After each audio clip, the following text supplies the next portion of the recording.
Yo, Elliot, I hope you're doing well. My name is Arthur. I'm 25 and I'm a car mechanic. Since young, I have passion for cars and always look for ways to become a professional in this area. I graduated in automotive technology and currently I've achieved a good place to work with expensive cars. However, I feel stuck. I feel like I can't go further than where I am because of the limitations of the job. It's not a thing where it's not a thing you have to stop and think. It's manual work, and there's nothing more than repairing cars. And I started to question myself if this is really what I want to do for the rest of my life. However, I can't imagine the other things to do to earn money. And I feel lost because I see the limitations of my work and I don't know any other path to start. Perhaps the lack of interest in other areas. I do have to keep investing in an area. Do I have to keep investing in an area that I'm working, knowing my limitations, or it's fair to try something new, not knowing where to start? So I gained a lot of wisdom from my father, who's also a car mechanic. My dad's 71 years old.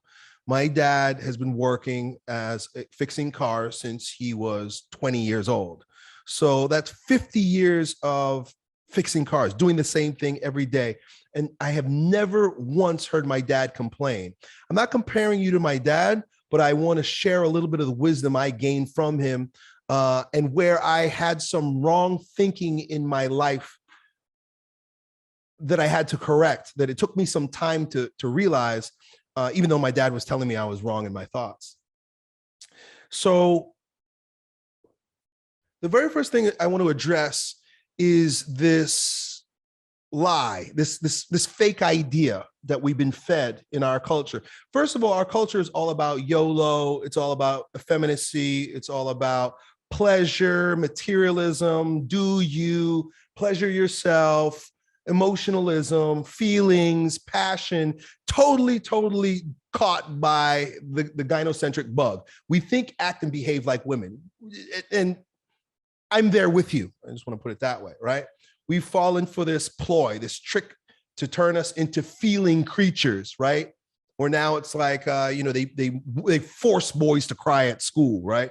And you're shamed if you're not an emotional little boy, right? It's like, all right, you should be feeling. Don't listen to that, or don't believe in, traditional masculinity where men just shut up and do what they have to do.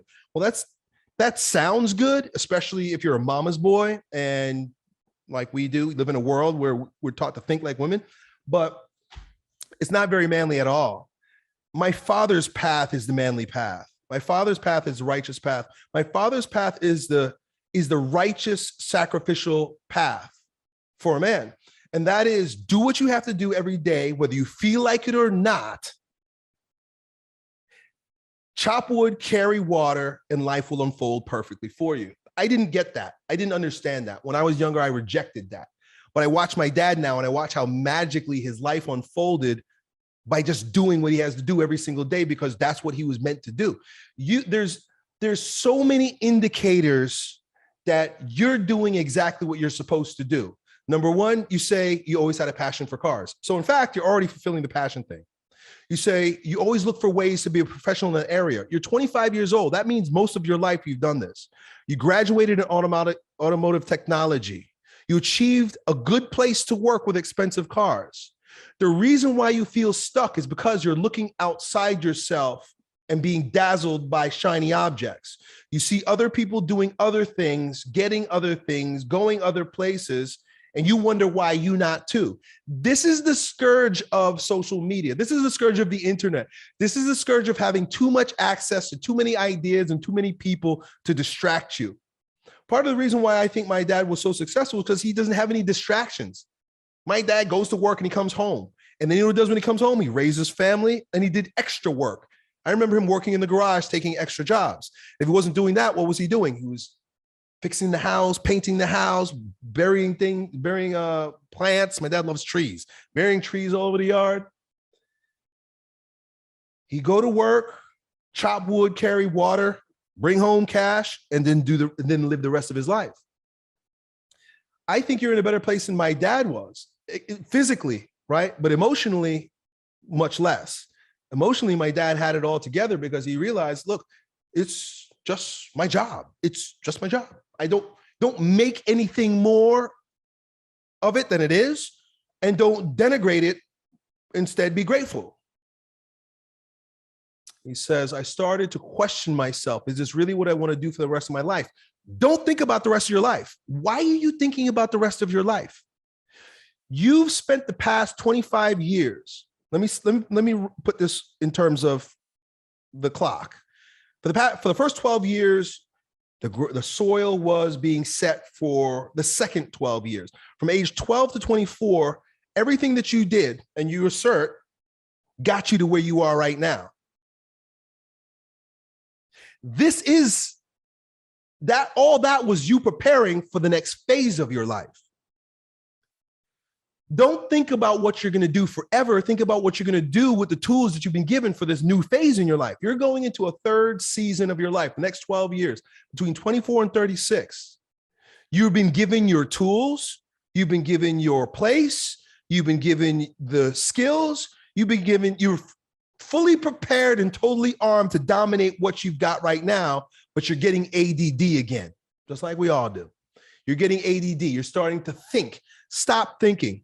Stop thinking. Don't think, just do, right? This is right action. Remember I talked about the difference between activity and action? Right action is doing what's in front of you. Activity is, I wish I was doing something else. Maybe I should be doing something else. That guy's doing something else over there. Let me think about it. Let me feel about it. Let me be upset about it. Let me create some sort of upheaval. Let me change something in my life. Let me start disdaining what I have and not being grateful. All that is activity that's born of your fallen nature and the demons that seek to derail you. You're falling for their plot. You're falling for their trick. They want you to be miserable. Right action is, oh, this is what I got. Let me do what I have. Let me be grateful for the fact that I work. Let me be grateful for the fact that it's a means to an end and that I have resources. Let me be grateful for the fact that I was trained in this. I was passionate about this. I'm given the tools for this. I'm given an opportunity about this. You just got here. You just got here. Even if you were working for 5 years, right? It sounds like you just graduated. Right? Maybe 3 years, 2 years. It doesn't matter. You just began and you're already disdaining it. Love what you have. Don't get distracted. I've done this before in my life, guys. And that's why I'm warning you against it. I've destroyed things in my life because of this very sentiment. And the thing is, I said this last week, the grass isn't greener on the other side. Listen, this is so funny. It's like I'm repeating myself from last year. He goes on to say, he complains a little bit. He says, it's not a thing where you have to stop and think. It's manual work and there's nothing more to it than repairing cars. So essentially you're complaining because it's not complicated. It's too easy. Let me tell you something about my perverted thoughts and my wrong thinking and the ways I've destroyed parts of my life by thinking that way. I used to think it would be better. I used to disdain the fact that I was an entrepreneur. Why? Because I always have to think. I always have to worry. I always got to come up with something new. I always got to be on point. I always got to be projecting. I always got to have responsibility. I always have to be the authority. All these things I have to do. You know what would be really nice? Punching a clock, going to work, and then going home. That sounds real nice. Sometimes, right? I've said that to my wife sometimes. I said, I don't say it so much anymore because I've grown out of looking on the other, to the other grass. I don't do that anymore. I'm grateful for what I have. And when I start to disdain what I have, and don't think I never disdain what I have, I do. Then I stop and I say, whoa, what is this? That's dumb. Shut your brain off and keep doing what you're doing. It's just my fate. This is my fate. This is what did I create this? My ego tells me yes, but my heart tells me no, right? The fact is that it's by the grace of God. By the grace of God, there go I.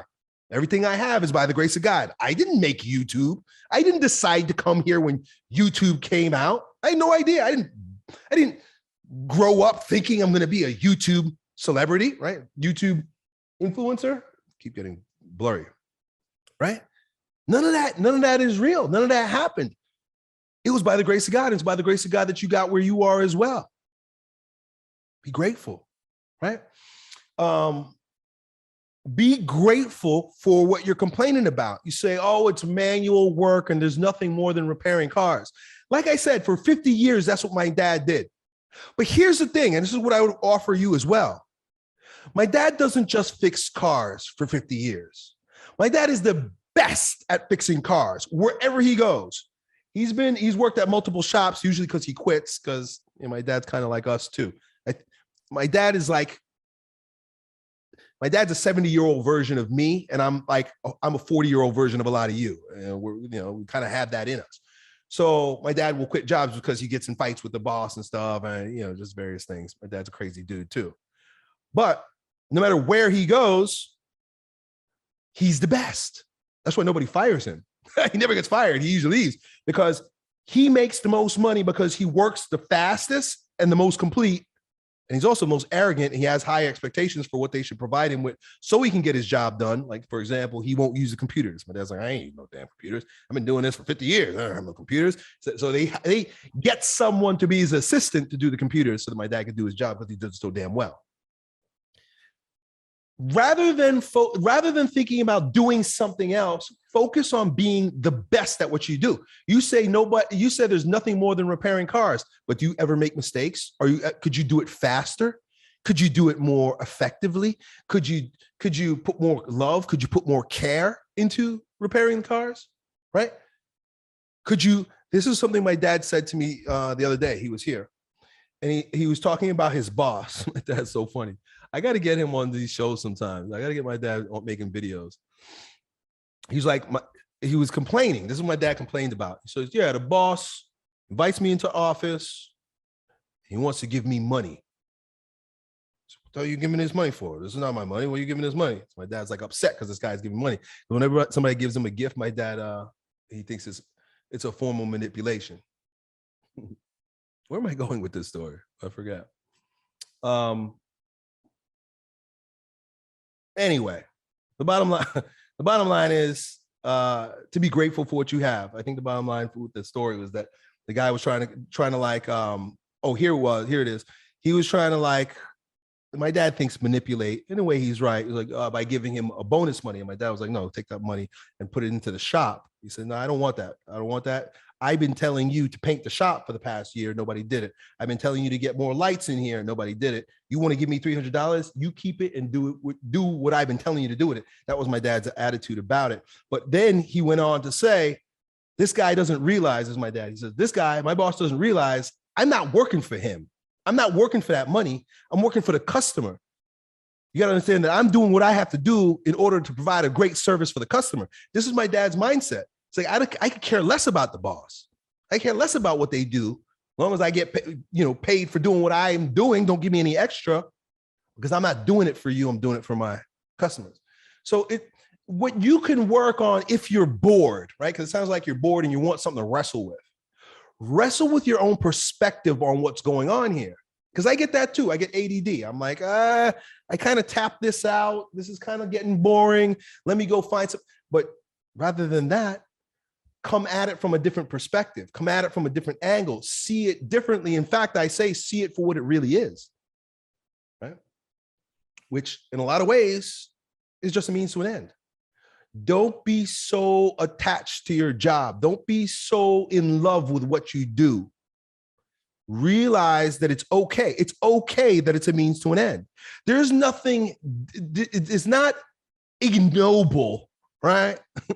It's not ignoble to take a job because you need a job and you just do the job and go home. There's nothing ignoble about that. It's your attitude towards it. If you have a job and you disdain it, well, then you're perpetuating sin in your life. But even if you sweep the streets, and you have a good attitude about it, your work is elevated to the station of worship. You're doing good things.